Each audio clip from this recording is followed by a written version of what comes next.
नीलकंठ music में आपका स्वागत है।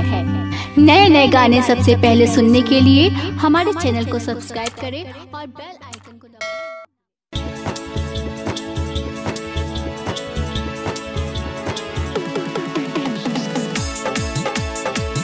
आसो के सवानवा में लागल मोरे मानवा हो। आसो के सवानवा में लागल मोरे मानवा हो।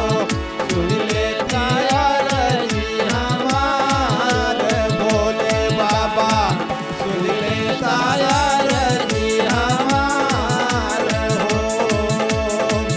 आसो के सवानवा में लागल मोरा मानवा हो। आसो के सवानवा में लागल मोरा मानवा हो। सुन ले कायर जी हमार भोले बाबा, सुन ले कायर जी हमार हो।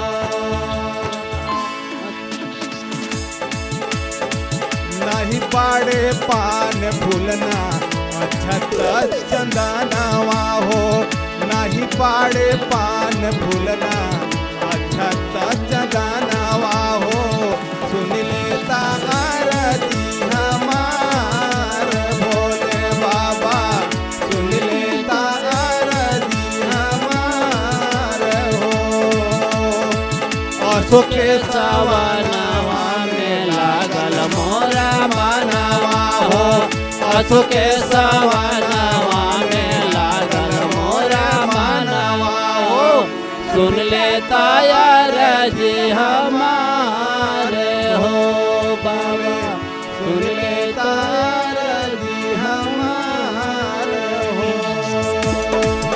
आसो के सवानवा में लागल मोरा मानवा हो।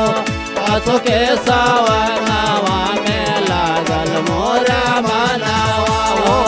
सुन ले कायर जी हमार भोले बाबा, सुन ले कायर जी हमार हो। आसो के सवानवा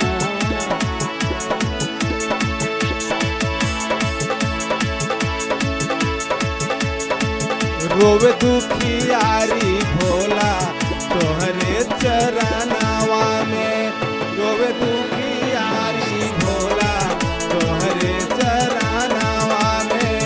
सुन ले तार जी हमार भोले बाबा, सुन ले तार जी हमार हो। आसो के सवानवा में लागल मोरे मानवा हो। आसो के सवानवा में लागल मोरे मानवा हो। सुन ले कायर जी हमार भोले बाबा, सुन ले कायर जी हमार हो।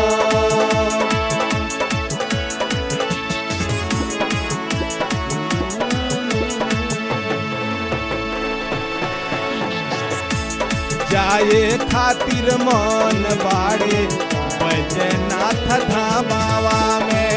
जाए खातिर मन बाड़े बैजनाथ धामावा में। सुन ले तायर जी हमार भोले बाबा, सुन ले तायर जी हमार हो।